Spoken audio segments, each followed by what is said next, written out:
The Warriors have the best point guard in the NBA, coming off one of the best seasons of his career. As of right now, they still have all their core pieces from the league's biggest modern dynasty. They've got young assets like Jordan Poole and Jonathan Kuminga. So why are we seeing their general manager Bob Myers part ways with the team, and reports suggest head coach Steve Kerr could be next? Bob Myers has been praised as one of the league's best executives, and it's hard to argue with his success. The team has 4 NBA titles with him at the helm. But what did he contribute? Now, a key detail that's often forgotten is that Bob Myers arrived in 2012. They already had Clay, they already had Curry. He made some great moves, drafting Draymond, Looney, and Jordan Poole, trading for Iguodala, but also some not so great ones, drafting James Wiseman second overall being at the top of that list, and his legacy got saved on several occasions. In author Ethan Strauss's book, The Victory Machine, he goes over the time that the then assistant GM Myers tried to trade both Curry and Clay for established stars multiple times. An official offer was actually sent to New Orleans for Chris Paul. Then in 2014, just a year before the Warriors would go on to bring home their first NBA title, he tried to trade Clay to Minnesota for Kevin Love, before Jerry West stepped in and stopped the deal. A case can be made that their most recent front office success story, turning D'Angelo Russell into Andrew Wiggins, was actually kind of on accident. For one, they were only able to get D'Angelo Russell due to a unique circumstance where when Kevin Durant decided to leave them and go to Brooklyn, they were able to turn that into a sign and trade for D'Angelo Russell, someone they wouldn't have been able to sign in free agency. Then they sent him to Minnesota, and while looking back, it seems like it was for Andrew Wiggins. That's not the case at all. At the time, the main asset the Warriors were getting in return was the Timberwolves' projected top pick, which ended up becoming number 7. Andrew Wiggins had to be included in this deal due to salary matching purposes. He was considered one of the worst contracts in the league. No one, including the Warriors, thought they were getting the player they ended up with. Now, they ended up making the move. We've got to give them credit for that, but the context needs to be there. Regardless of what could have happened, Myers walked away rather unscathed. 4 rings on his hand and considered by most one of the premier executives, but it's very clear he is human. He doesn't have magical powers, and it appears he didn't want to sign up for this next phase of Golden State. Bob Myers could have stayed in Golden State, been paid among the highest executives in the NBA. I think ultimately he knows what goes into the job, how taxing it is, certainly a lot of challenges ahead for the Warriors, and ultimately could not get to a place where he thought he was ready to take all that on, invest all that needed to be invested. That is likely what happened. Yes, his contract came to an end and it seems negotiations didn't go great, but Myers was likely asking for an absurd deal given his leverage. So what they ended up deciding to do was frame this almost like a retirement. Myers gets to go out on top, but let's make it very clear, this is not the last we'll see of the 48-year-old in the NBA, despite it almost being framed like that. He won't have to wait long. He will be one of the most sought-after executives on the market. It's just probably a little ways away with us being so close to both the draft and free agency. Now, why would he not want to stick around in a situation that still might have a championship left in it? Well, sometimes, even though the boat hasn't sinked, even though it doesn't even have a hole yet, when a cannonball is headed its way, it's probably best to jump. The Warriors are in a financial pickle unlike anything the league has ever seen before. Right now, their salary for next season is a little shy of $212 million, and that's not even a complete roster. For context, the NBA salary cap next season is $134 million. But that's not even what's crazy. The more you go over the salary cap and the more consecutive years you continue to do that, you have to pay luxury tax penalties. For the Warriors next season, that's expected to be in the range of $270 million. So yes, to keep this team, while just a year removed from a title, also just a month removed from a second round exit, would cost this team nearly $500 million. That is insane and absolutely unsustainable. Going through social media, you'll see all these crazy trades surrounding the Warriors, whether that be Cat or as of recently Jaylen Brown, but any trade like this is only going to make their situation even tougher. The championship window hasn't been closed. They don't need to make a move like that in order to get this team back into serious contention, but there is no getting around the fact the window is shrinking and rapidly. It's such a tough spot that the young core that many have spent the last couple years hyping up are most likely some of the first casualties, case in point being James Wiseman. The team has nearly an entire NBA salary cap dedicated to Stephen Curry, Andrew Wiggins, and Jordan Poole in 2026. They also have Klay Thompson and Draymond Green approaching the conclusion of their contracts. Draymond's got a player option this season, something that likely will get declined, and he's going to be on the hunt for a max extension, something Klay is going to be seeking as well as soon as this summer.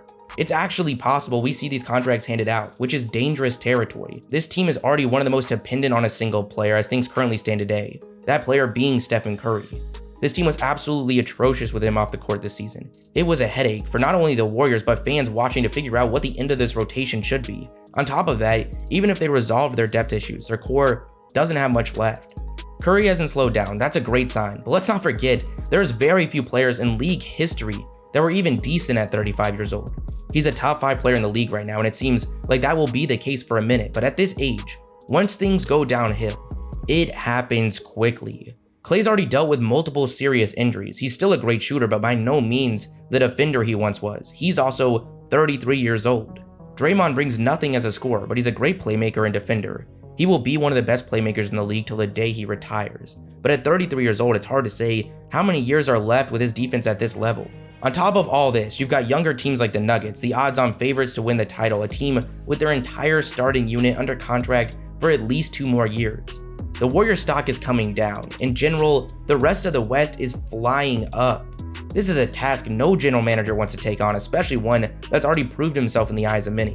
The next man for the job still has a lot of work to do even with his current roster. That was evident during the playoffs, and extremely when Curry had to go to the bench.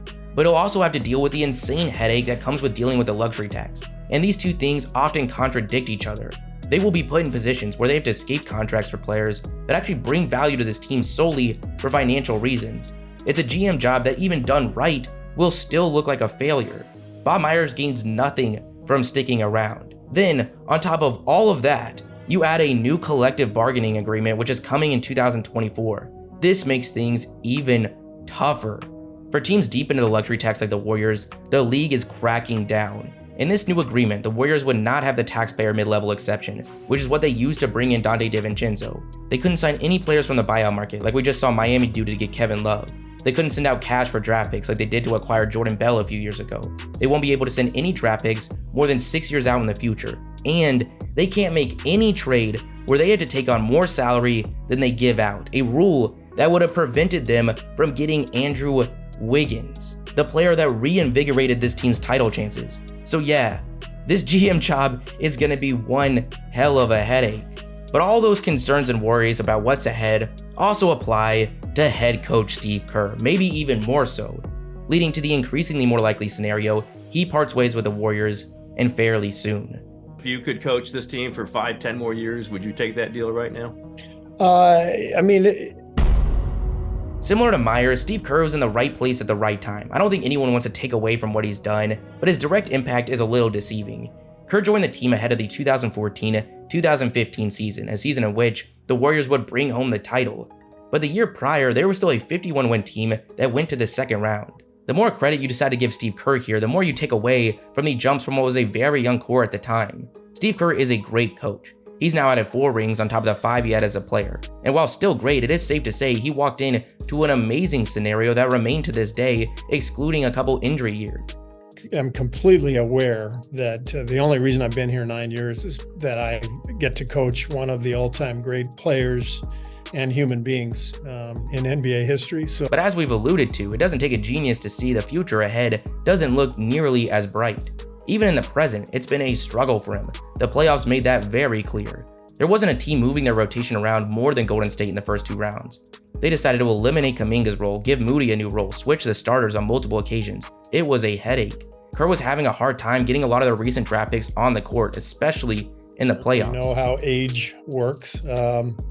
This team is, I think, is still capable of competing for a championship, but it's not going to be capable for that much longer. But generally speaking, a long tenured coach is beholden to someone like Steph Curry. Right now he's in a situation where just a year removed from a title, very little criticism is coming his way. But the position is clearly tough even with this current group, and it's only going to get tougher.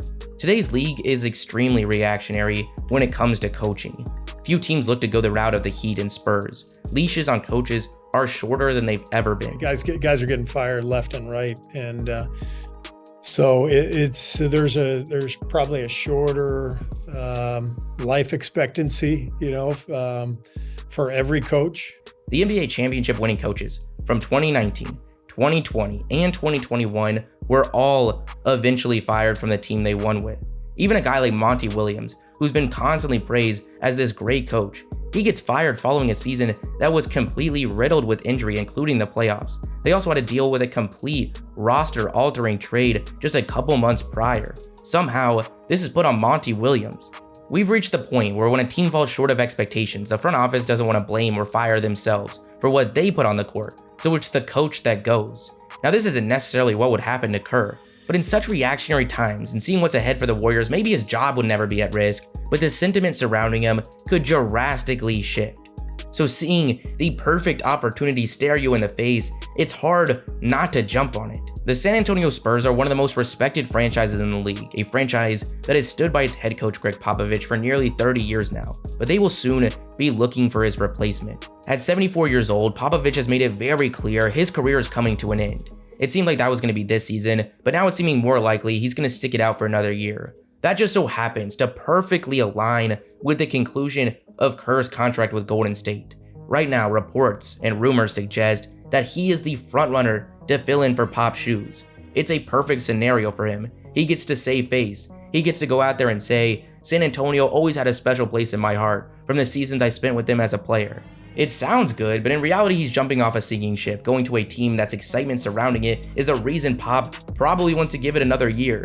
99% of that excitement is coming from this. That means that the #1 pick in the 2023 NBA draft goes to the San Antonio Spurs. The Spurs are weeks away from selecting someone with the #1 overall pick, a selection that will get them the best prospect of a generation, some even bold enough to say all time, Victor Wembanyama. 7'4", complete freak of nature. The skill and speed of a wing with defensive ability we've just never seen before. Even if he becomes a fraction of the player it appears he can be, things look very, very good for San Antonio. It's not a crazy core outside of Wemby. They've got some solid guys like Keldon Johnson and Devin Vassell, but they're in a beautiful financial situation, and after trading DeJounte Murray a year ago, they're also in a great position from a pick pool standpoint. It's hard not to envision the Spurs having a great future ahead. Who wouldn't want to coach this team? Now, we're yet to see Wembanyama out there on the court, but that's not a problem for Steve Kerr. If for some reason he's not the player we all think he is, Kerr will know that by the time his contract is up. The really interesting question is, in that event, would Kerr still be coming back to Golden State?